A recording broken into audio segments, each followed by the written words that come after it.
Em seu 11º trabalho, Hércules teria que buscar 3 maçãs douradas no Jardim das Hespérides, as ninfas do pôr-do-sol, sendo elas as jardineiras desse bosque divino que pertencia a ninguém menos do que Hera. E o primeiro grande desafio desse trabalho era descobrir a localização desse jardim, porque a Rainha do Olimpo sempre manteve isso em segredo para ninguém tentar roubar as maçãs encantadas dela. Então, depois de um bom tempo procurando sem sucesso, Hércules teve a ideia de visitar o seu grande amigo e antigo mestre, Quirón, pois não só poderia conseguir informações com ele, que era um deus muito culto, como também checar como tinha sido a sua recuperação após o acidente com a flecha envenenada. Chegando lá, ele encontra o velho centauro. E mais uma vez, seu coração se enche de tristeza. Quirón não havia encontrado uma cura. E todos esses anos padecendo sob o efeito do sangue da Hidra o deixaram completamente debilitado. A única coisa que o mantinha vivo era sua origem divina. Hércules então cai de joelhos e mais uma vez pede perdão a seu antigo mestre. E ele, mesmo ferido, diz que não é necessário e que gostaria de ajudar no trabalho em questão. Alguns momentos se passam e após aceitar a triste realidade, o herói explica qual era a sua missão. E embora Quirón não soubesse a localização do jardim, ele disse que conhecia alguém que sabia. No caso, um primo e velho amigo dele, Prometeu, o titã que há muitos anos foi acorrentado por Zeus como punição por ter entregue o fogo à humanidade. E por mais que o velho centauro estivesse debilitado, ele faz questão de conduzir Hércules até seu colega aprisionado. Então o herói auxilia o seu mestre que não conseguia mais caminhar sozinho, e depois de uma longa jornada, os dois chegam no Monte Cáucaso. Prometeu se surpreende e fica muito feliz em rever seu primo. E após ouvir o motivo da visita, ele confirma que poderia ajudar. Mas, estando em uma condição de castigo eterno, porque para quem não lembra, todo dia uma águia vinha comer o fígado dele, ele desesperadamente implora que, em troca dessa informação, os dois de alguma forma o libertem. O que realmente foi um pedido desesperado, porque como ele sabia muito bem, as correntes e todas as rochas em volta dele eram magicamente inquebráveis. E é nesse momento que o sábio centauro, com sua voz rouca e cansada, diz que conhecia um jeito de quebrar o feitiço. Os outros dois se surpreendem e aguardam ansiosamente a explicação. Quirón então esclarece que há muito tempo vem tentando descobrir uma maneira de libertar o Titã. E alguns anos atrás, após conversar com Hefesto, a divindade que forjou as correntes mágicas a mando de Zeus, ele conseguiu descobrir a vulnerabilidade secreta delas. E o motivo dele não ter colocado isso em prática imediatamente é que a única maneira de libertar Prometeu seria se um deus sacrificasse a sua imortalidade por ele. O silêncio domina o ambiente. E após entender qual era o trágico plano de Quirón, o Titã se manifesta, dizendo que se esse era o preço, ele não queria ser libertado. Hércules continua em silêncio, não se achando digno de participar da discussão. Então, Quirón se aproxima com dificuldade de seu primo acorrentado e, com sofrimento em sua voz, diz: Prometeu, você já sofreu demais por simplesmente ter ajudado a humanidade.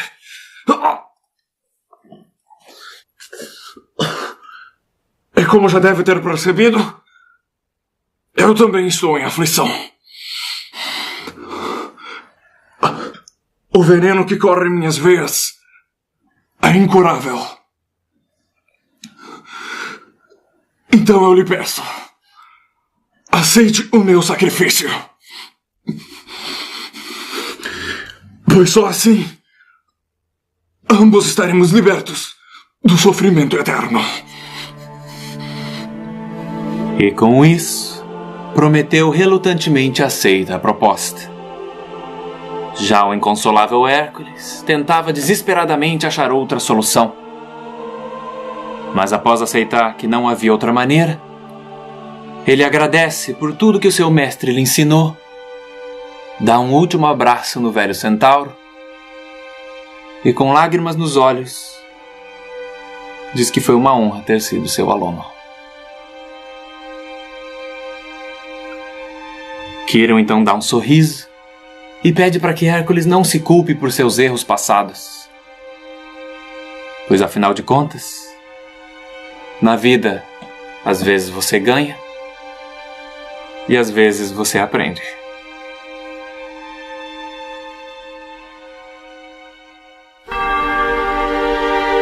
O mestre então fecha seus olhos e toca as algemas que aprisionavam Prometeu. O corpo de Quirón se desfaz e sua imortalidade divina sobe reluzentemente em direção às estrelas. As correntes se quebram e no céu, onde antes não havia nada, surge a constelação de Centauro.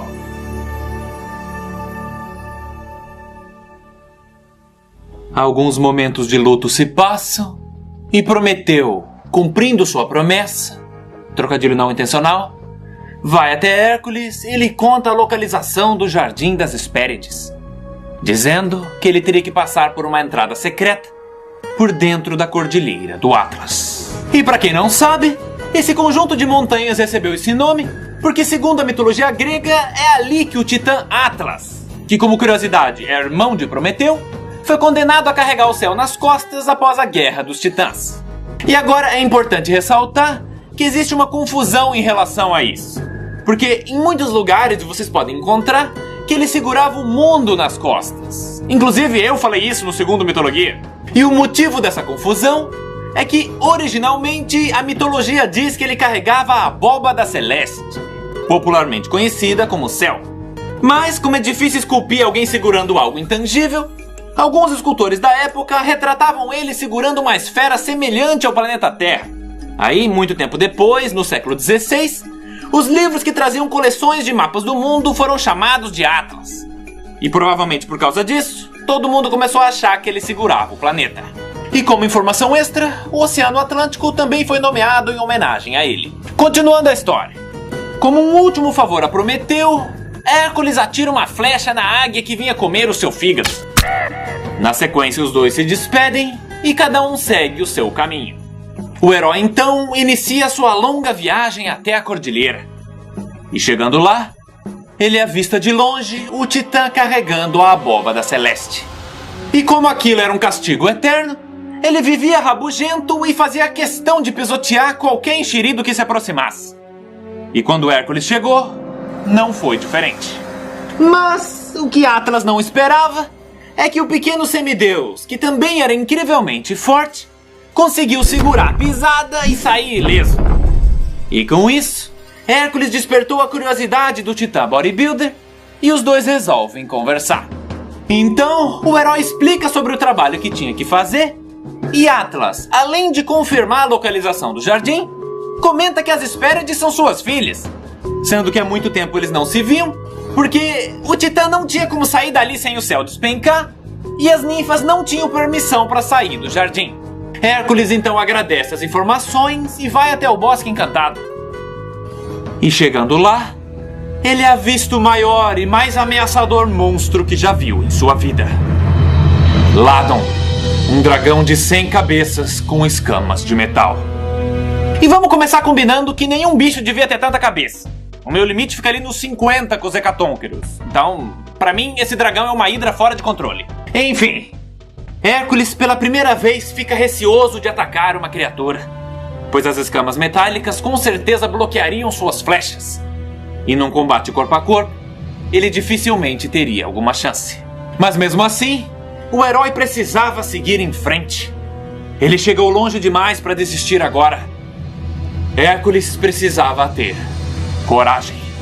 E foi nesse momento que ele se lembrou da primeira lição que Quirón lhe ensinou quando ainda era criança. Bom, eu sou corajoso. Eu nunca vou fugir de nenhum inimigo.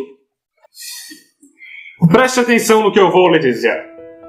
Enfrentar um adversário mais forte do que você não o torna corajoso. O torna um idiota. E com essa frase em mente, o herói se afasta e volta até a entrada da cordilheira. Pois como Atena também lhe ensinou, a inteligência sempre prevalece sobre a força bruta. E como curiosidade, é válido mencionar que o motivo das Hespérides não poderem sair do jardim é porque num determinado dia, Hera pegou as ninfas comendo as maçãs douradas dela. E a rainha do Olimpo, sendo implacável como sempre, colocou o dragão Ladon de vigia próximo à árvore, não só para proteger o local de intrusos, como também para vigiar as filhas de Atlas, mantendo elas presas no local e forçadas a trabalhar como jardineiras em tempo integral. Mas voltando ao trabalho, Hércules vai até o titã fisiculturista e diz que tem uma proposta. Mais especificamente, ele se oferece para temporariamente segurar o céu no lugar de Atlas, permitindo que ele descansasse da punição e também visitasse suas filhas. E em compensação, ele teria que entrar no jardim e trazer as 3 frutas douradas de troca protegidas pelo dragão. 3 pratos de trigo para 3 tigres tristes. Porém, pra sorte de Hércules, Ladon passou décadas cuspindo bolas de fogo no Titã para atormentar a vida do coitado, fazendo com que Atlas tivesse um ódio mortal dele. Eu agradeço por você ter aceito a proposta. E agora, para aqueles que estão se perguntando, como é que o Hércules segurou o céu? Tudo que eu posso dizer é que é mitologia. Então, não tente racionalizar. Só vai. E a propósito, você já sabe como você vai lidar com o dragão? Bora! Hora do show, porra! Sendo assim, o herói carrega com muita dificuldade a abóbada celeste, enquanto seu colega bombado ia secretamente até o jardim. Porque se os deuses do Olimpo soubessem que ele saiu do castigo dele, ele provavelmente seria mandado pro Tártaro, que é muito pior. Chegando lá, o Titã simplesmente desce a porrada no dragão de 100 cabeças até ele virar uma gaita de fole. E com isso, Atlas pôde rever suas filhas e também buscar as frutas da macieira dourada necessárias para o trabalho de Hércules. Porém, quando Atlas retorna à cordilheira, o herói descobre que o Titã tinha outros planos. Seguinte, Hércules. Deu pra ver que tu é um cara de responsa. Pra segurar o céu tem que ter fibra, mano. Mas infelizmente, esse monstro não vai voltar pra jaula tão cedo, não. As tuas maçãs estão aqui, eu tô caindo fora. E agora eu preciso mencionar que eu sempre tento colocar humor nas interações entre os deuses. Mas tem vezes que a própria mitologia escreve as piadas por mim. Tudo bem, eu entendo. Mas, se eu puder pedir um último favor, eu realmente precisava colocar uma almofada aqui para amaciar o peso. E, aproveitando isso, eu também tenho uma curiosidade bem grande de saber se você conseguiria segurar o céu só com um braço. É claro que eu consigo! Isso aqui é fibra, mano! Não é água com músculo, não! Será? Eu acho que não ia dar, não, hein? Que não vai dar, rapaz? Sair de casa, comer pra caralho? Porra! Me dá isso aqui!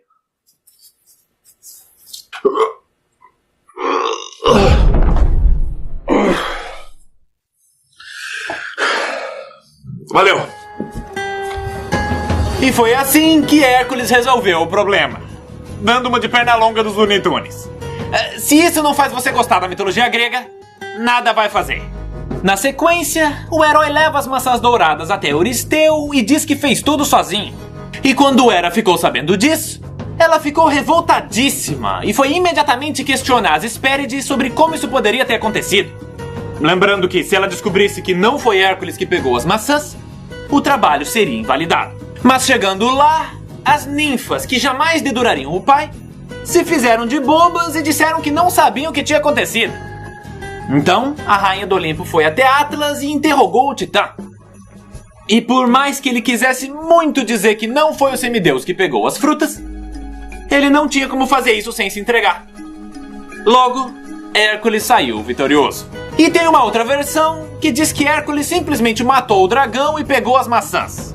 Mas eu acho essa versão bem sem graça. Enfim, por mais que Hera estivesse irritada com essa derrota, ela não tinha dúvidas de que o trabalho final escolhido por ela, o mais terrível e sinistro de todos, seria o fim do bastardo semideus. Porém, enquanto ela imaginava todo o sofrimento que essa última tarefa o traria, seu marido Zeus se aproxima, pede para que ela se sente e diz: Eu sei que você aconselhou o rei de Micenas. Eu não sei do que você está falando. Eu também penso que o súbito ataque da rainha Amazona foi altamente suspeito. E recentemente, graças à minha sábia filha, eu descobri que você foi a responsável pela morte da família de Hércules. E você tem alguma evidência para fazer essas insinuações? Lissa veio até mim. Ou melhor, Atena me levou até ela.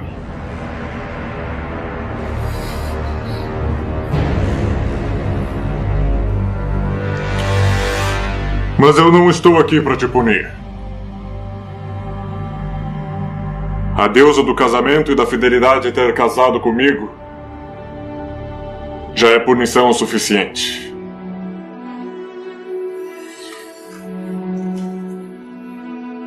Eu entendo a sua frustração. Não podendo bater de frente comigo e nem me trair por razões óbvias, você teve que se contentar em se vingar das mulheres e dos filhos.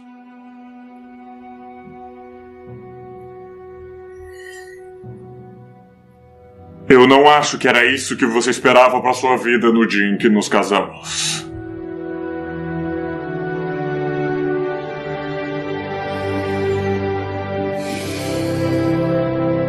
Definitivamente não.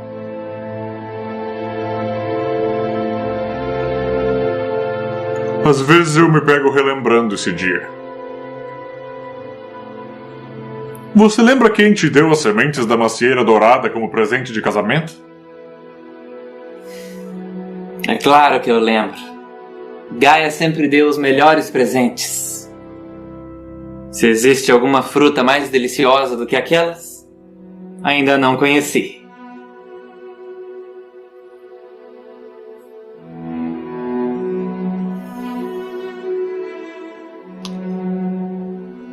Eu também me pego relembrando o nosso casamento. Foi o dia mais feliz da minha vida.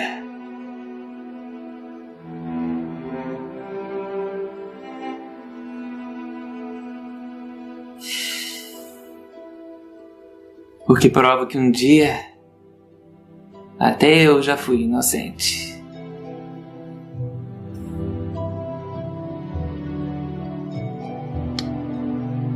Esses eram tempos mais simples.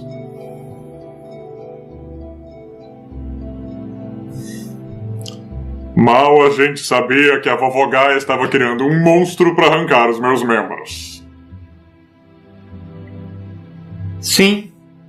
E se Tifão tivesse lembrado de arrancar o membro que você mais gosta, eu nunca precisaria ter me vingado de ninguém.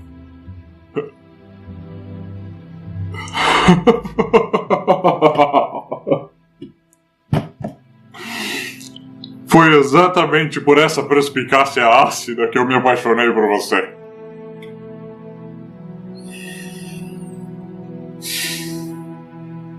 Você continua tão linda e imponente quanto no dia em que nos casamos. E apesar de tudo que você fez, e apesar de tudo que eu já fiz, eu gostaria que você soubesse que eu ainda te amo.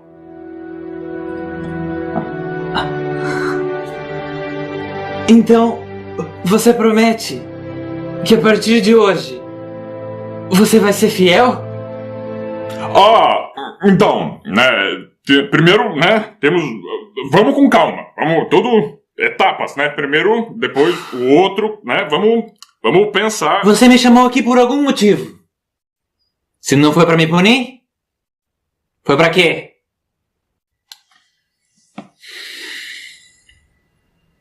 Para te fazer uma proposta. Com as suas atitudes em relação a Hércules, eu tenho todo o direito de cancelar o último trabalho e devolver a glória a meu filho. Mas de que iria adiantar? O seu ódio por ele não vai desaparecer. Assim que eu der as costas, você vai colocar outro de seus planos vingativos em ação. E eu não escondo o carinho e orgulho que tenho por ele, especialmente após os trabalhos que ele teve que realizar. Tudo o que eu quero é que ele encontre o descanso que ele merece. Que você tem um afeto por ele, eu nunca duvidei. Mas você ainda não me disse qual é a sua proposta. Eu estou disposto a relevar tudo o que você fez contra ele. O ataque à sua família, a interferência em sua jornada. E como uma prova de boa vontade, eu permito que Euristeu ordene mais essa última tarefa a Hércules. Mas somente se você prometer que após esse trabalho, você irá deixá-lo em paz.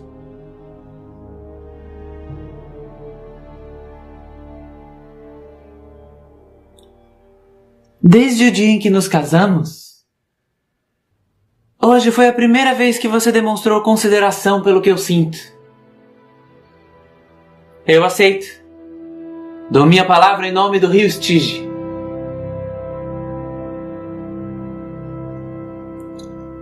Eu agradeço.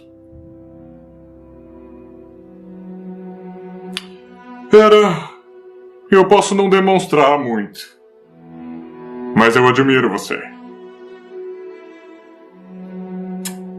Você tem bom gosto. Aproveite para sorrir agora. Hércules logo vencerá o seu último desafio.